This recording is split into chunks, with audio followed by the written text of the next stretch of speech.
Top of the morning to you, Nigeria, and welcome to What's Your Take. My name is Dayo Akintobi, and I will be taking you through all the big stories that made the headlines last week. Well, this has been a glorious week and a glorious month, a couple of months in Nigeria's history. The elections have come and gone. They are done and dusted. We can relax and breathe again at long last. As you know, the governorship elections held this last Saturday. Some winners have been declared and some losers are busy taking in their loss. As we speak this morning, some are experiencing the thrill of victory and others are suffering the agony of defeat. That's what politics is about. You win some, you lose some. In any political contest, there will be a winner and there will be a loser.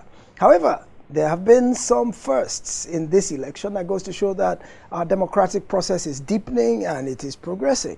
For the first time, we've almost had a female governor. As of this time yesterday, it looked like the APC candidate for Adamawa, a female, was actually going to be our first elected female. However, the news coming out this morning seems to show that the PDP may have taken that state. Nonetheless, whether she gets there or she doesn't get there, she made an extremely good showing, which, for the fact that it is even a state in the north that is predominantly a patriarchal society, it is a very good development for our democracy that she had such a good showing.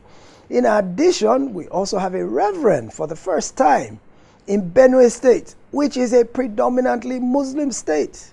A Christian reverend has become the governor-elect in Benue State. That is progress. It goes to show that religion is not the primary criteria by which voters now make their voting decisions.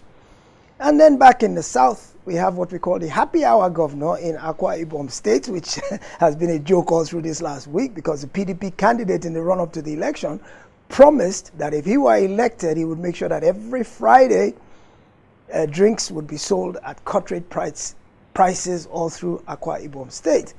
Yet today, my newscaster, are we moving our studio to Akwa Ibom State from next month? I think are we recording this show from there so we can get cheap and free drinks? What do you think? I'm actually considering that. Yeah, actually considering that. Well, we'll pack up this studio and move right along with you. How have you been and how was your weekend? Did you vote? How was your voting experience? My weekend has been well. My voting experience as well was very smooth and very easy. It took less than 5 minutes, just as the last presidential elections.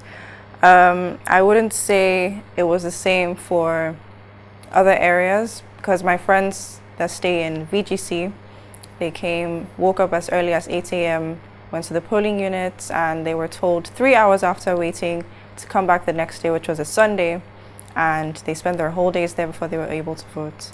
So that's what I have to say about it. Yes. We have reports of isolated and sporadic incidents of violence, of irregularities, of INEC shortcomings. So we can't say the election was perfect. We can't say it was seamless, but at least we've got it done.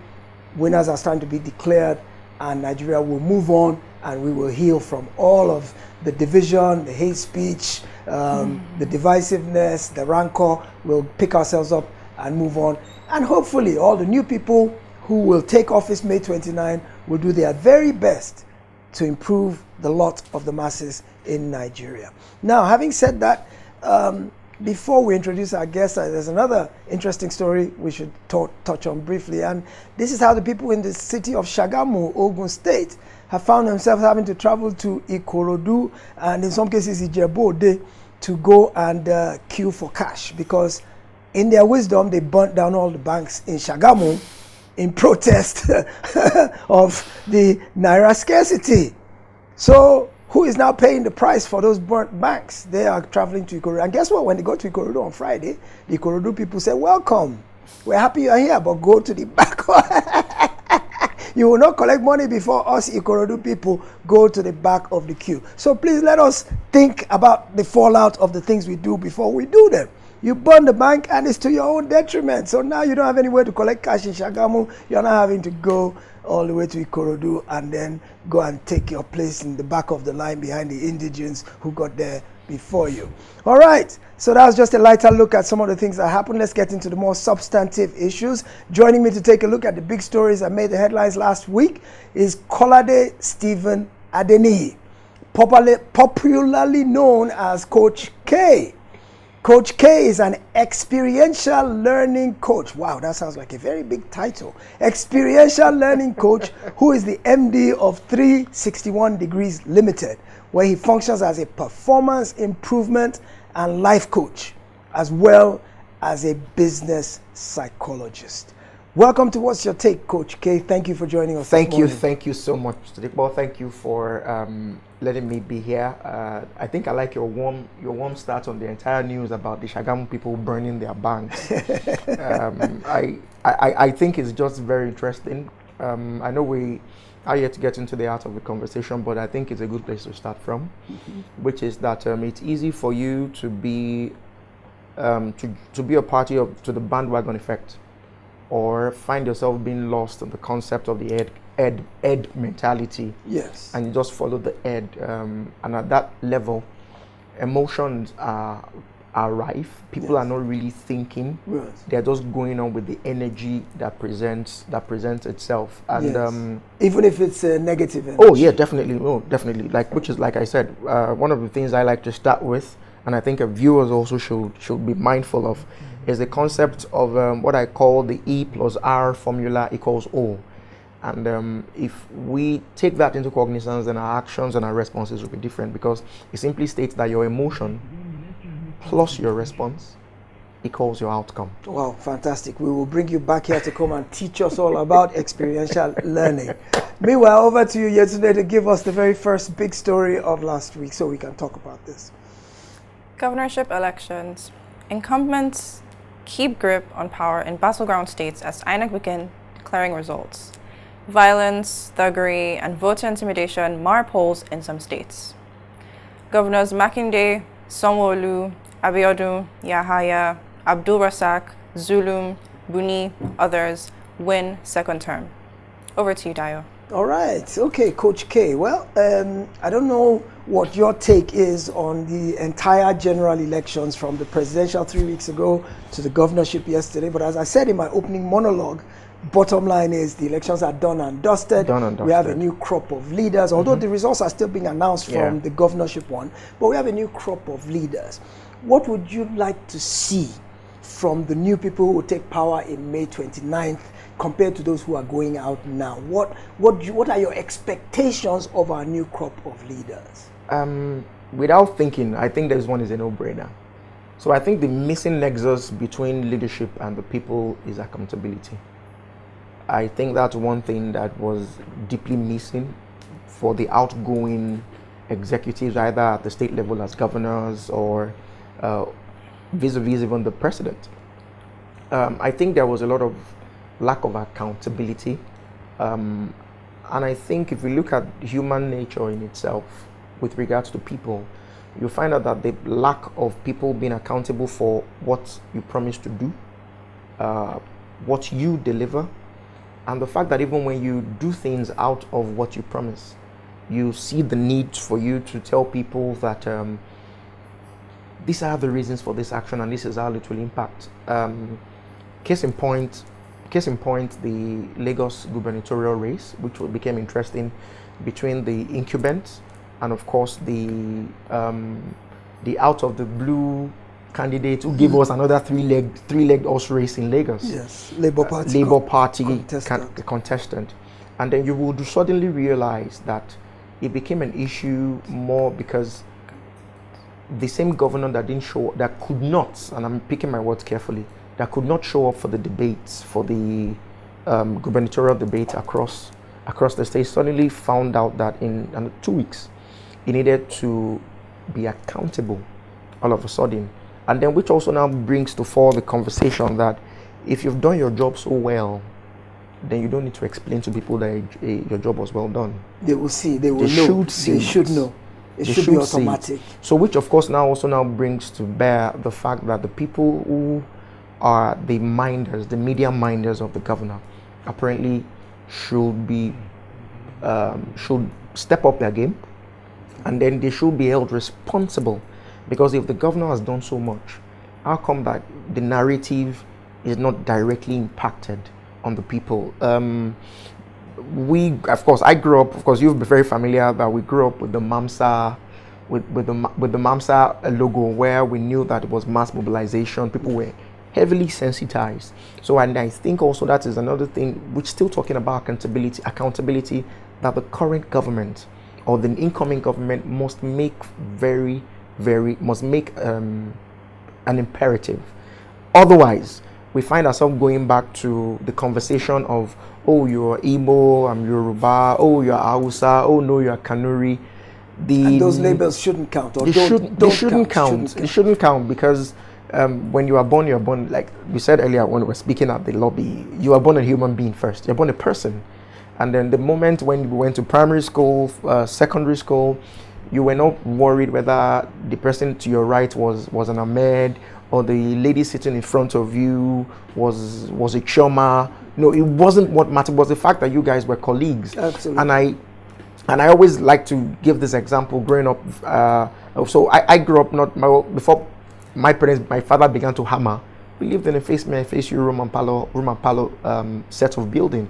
And I remember my mom would go to work and she would leave us with my neighbors who were Igbos. Yes. And I remember the story very well, where we would go to their house. Normally when they will have dinner, they would be served in one plate and everybody would eat out of it. And the mom would see me struggle because the meal was literally hot. They were used to swallowing very hot meal. And then without being told, she realized there was a struggle and nobody told Mama Noye to make me a portion of food, serve me separately, and call my siblings and go, no, don't let them eat. And she will serve us separately. Till date, the man, because of course Basil is not a man, we're still fantastic. The woman was a year older 2 weeks ago. I was there. And I was introduced as our son. Absolutely. I was our son. She didn't say, oh, my neighbor's son. I was our son. Yes, the thing is, I believe that over time, politicians have created this artificial division. That is it. Us as a people are naturally united. To understand that it is a tool. Yes. Like they've learned to make hunger. Like they've learned to make hunger a thing. Yes. A tool. Yes. The same way they have come across the divisive line of tribalism and religion to cause a strain amongst the people. Very good, thank you. Let's talk about the new Naira notes. Yetunde, what do you have for us on that? New Naira. Pains persist despite fresh CBN orders. Queues, chaos, and banking halls as scarcity worsens. Days after the Central Bank of Nigeria declared the old 1,000 Naira, 500 Naira, and 200 Naira notes as legal tender, deposit money banks say they are beginning to run out of the old currencies. This development led to severe hardship and pains for several bank customers seeking to withdraw funds during the week. Relief may be on the way though. Bank sources stated that over the weekend, the reintroduced old Naira notes will be released by the Apex banks this week, in addition to the new notes in higher volumes to clear the queues in banks. All yours, Dayo. Coach K. This new Naira redesign issue coming to the studio this morning.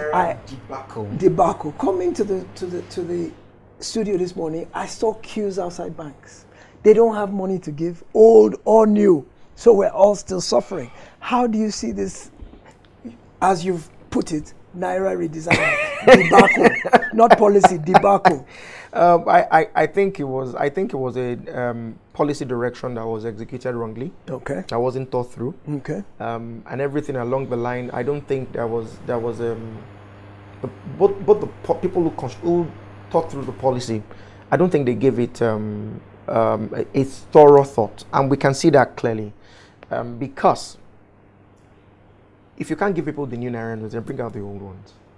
CBN says it has destroyed the old ones. The old Naira they've been passing out in the last week are the ones that were left in the vaults, and there's a finite amount. It's almost run out. Okay, so that means we are now going to go back to explaining to Nigerians that we're going to spend so much money to print Naira notes again, considering how much it was spent to print. Do you think we should be printing the old notes or the new ones? Assuming we have to go back and print now. No, we need to print. Yeah, what are we going to print? We definitely need to print. What are we going to print? We're on live TV, so I wouldn't be the one to be indicted and say that I said they should print either the new Naira or Naira notes. So I would say that whoever is printing the Naira notes, yes, either the new or the old, I think they should be mindful with the cost.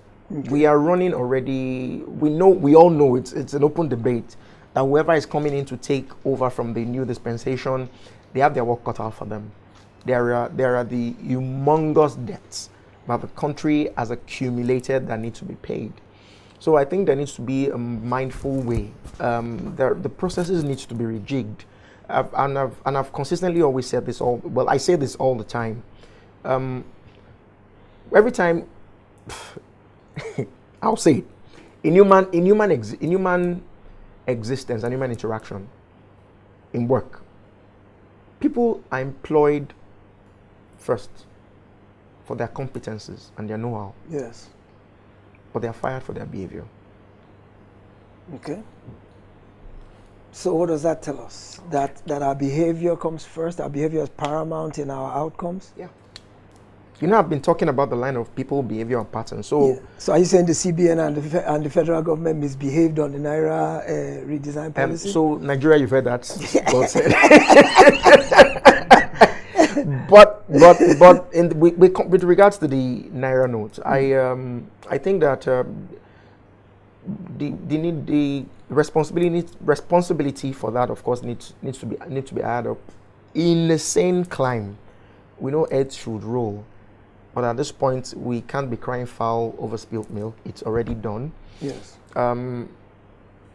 What can the bank do? I think the CBN needs to expedite faster than normal. I think that the monitoring agencies within the CBN now need to be out, because of course there was the lie and the rumor that it was meant to curtail vote buying. Yes. The elections are over. Yes.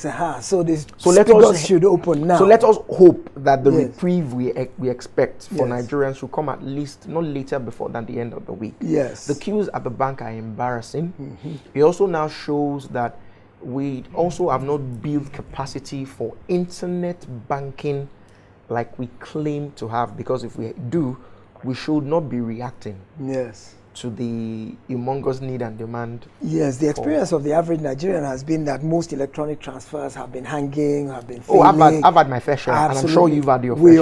We all have. So it's not a good situation either with the physical cash or with the online electronic cash aspect either. So yes, indeed, the central bank and the federal government need to bring succor to Nigerians quickly now that the elections are over. All right, Yetunde, President Buhari signed something last week to do with constitutional amendments. What's that all about? Constitutional amendments. States can now generate, transmit, and distribute their own electricity, and set up their own railways and prisons. President Buhari has signed a number of bills amending the Constitution to devolve some powers to the states. In addition to moving electricity, railways, and prisons from the exclusive list to the concurrent list, other bills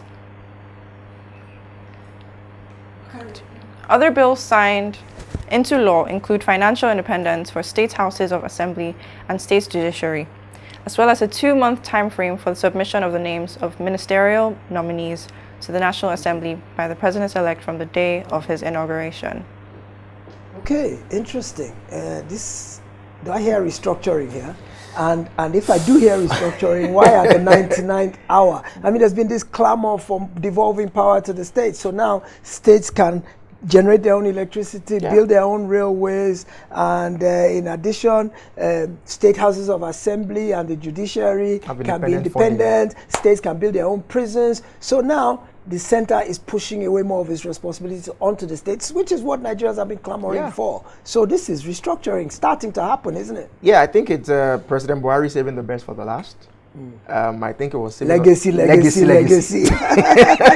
At this point, first it was about making sure that the amended law for the elections were passed, and that it was effected. And whether or not people like to agree, the reality is that we as a people have come to a place where we've come to realize that it's important. We may not have the process perfect, but we are on the right step towards getting it done. Then also, I believe that, like you said, we've been clamoring for this state police, power generation, and I know state like Lagos had quite a number of independent power plants that has already been run. So I think, like you said, for the governors who are doing the second term, And for the governors who are coming in, they have their work cut out for them. And don't forget, I started earlier by saying the bulk of this work is about accountability. Yes. So let's see how accountable they will do. It's one thing to get the power. It's another thing to be accountable. Yes. And not just be accountable, to implement it properly. That's what I'm saying. It still forms accountability, because when you're accountable, that means I can hold you responsible for what you said during your campaign. Yes. I can hold you to your manifesto and go, okay, this is what and what you said you would do. Yes. Okay, so I give you your first 100 days, that will now turn to a big deal. So what happens after the first 100 days? How do I measure? Because don't forget, it's easy to say the politics is tied strictly to the office holder. But the bulk of the work is the office of the citizen of the Federal Republic of Nigeria, citizen engagement. Very true. So how then do we now begin to hold people accountable? Can we boldly get to a place? And I think now, I love what this election has done, which is now that it was good seeing governors, House of Rep members going cap in hand, begging the electorate for votes. Yes. So can we take that a notch higher and use the same energy that we challenged them with during the process of the electioneering to hold them accountable during their tenure, and say, okay, you promised to do this. Yes. So you said this, so let's hold you accountable. And if you are not doing this, can we try and test our laws for a change? Who says we can't recall people? No, we can't. Absolutely. By the time we recall 1 or 2 persons, people will do the right thing for their constituents, for the electorate. People will come home and have more town hall meetings. Yes. People will engage more with the ground, and we will see the impact in the life of our people as we go. Yes, indeed, absolutely. So, governors, over to you. Now, you have clamored for this power. It's been given to you. So, let's see how your prisons and your railways and your electricity generation. People were making a joke about the prison part, though. Even the railway part is not clear, because Lagos, for example, has been building the Blue Line and the Red Line all this time. So it's been building its own railway, but that's for another day. Yet today, what's this about census? How can we do census and election, 2 humongous undertakings in the same year? How is that possible? God. What is happening with the census yet today? Federal government shifts population census to May. Minister of Information and Culture, Alhaji Lai Mohammed, has informed Nigerians that the population census, earlier scheduled for March 29, has been rescheduled to May 18. The minister stated that the postponement became necessary on the account of the shift of the dates of the governorship and State House of Assembly elections by the Independent National Electoral Commission. He also revealed that the Federal Executive Council approved the sum of 2.8 billion naira for the National Population Commission to procure software to be deployed for the census. A total of 869 billion naira is earmarked for the exercise. Population census is a critical ingredient for planning and development. The last one held in Nigeria took place 17 years ago in 2006. Over to you, Dayo. Coach K, do you believe we are 270 million people in Nigeria? That's a rough estimate based on the last census 17 years ago. Typically, censuses should be held every 10 years. That's the global best practice. But we haven't had one for 17 years. So what they've been doing is estimating. And of course, the population figures relate to things like budget, planning, development, and things like that. So the numbers being bandied about now are 217 million. Number one, do you believe that number is accurate? Number two, in light of the fact that we've just done a massive election exercise that required logistics, required deployment of ad hoc staff and all that, is it sensible to, within such a short time, roll out another set of initiatives to count the population at humongous cost? Can it be done effectively and accurately? We're running out of time, so let's kind of try and speed. Wow, that is going to be a bit tricky to answer. Number one, I think the timing is wrong. Without thinking, I think the timing is off. But the need for the census is important. Reason being this. The best government in the world, every best organization is data driven. Yes. Nothing can be done that is not data driven. Yes. So we need to have the correct data, and all these estimations. Oftentimes we've seen the reflections of it in how budgets are made, budgets are spent, and continuously the government will keep saying, oh, this is not enough, even though we are projecting. Africa, of course, we know right now is the one that has the pyramid correct, unlike the pyramid that is inverted in Europe. And what do I mean? That means our pyramid are bottom heavy with people in their 30s and 20s. While In Europe, is the other way around. It is bottom heavy for people in their 60s. So that means we have a healthier workforce. Nigeria as a nation in Africa is pivotal because it needs to position itself correctly to truly be not just a big brother, but to be what it should be, the giant of a country. So of the continent. Thank you very much. We need that data to grow as a people. We need that data to deploy the right sort of resources. We need that data to project also for the next 10, 20 years. Can they get it accurately, or will they be counting goats and sheep and heads of cattle? I don't think that the time is correct. I don't think that we are sufficiently ready and prepared to do another census. And at the back of my mind, we've taken this much time. So what's the hurry? Yes, you're right. Anything that should be done correctly and done properly. Thank you. Very well said. And that's the much we can take on What's Your Take today. We thank you for joining us on this edition. My name is Dayo Akintobi. You can follow, subscribe, and like on our social media handles as displayed on our screen. Thank you for joining us. We'll see you again next time. Good day.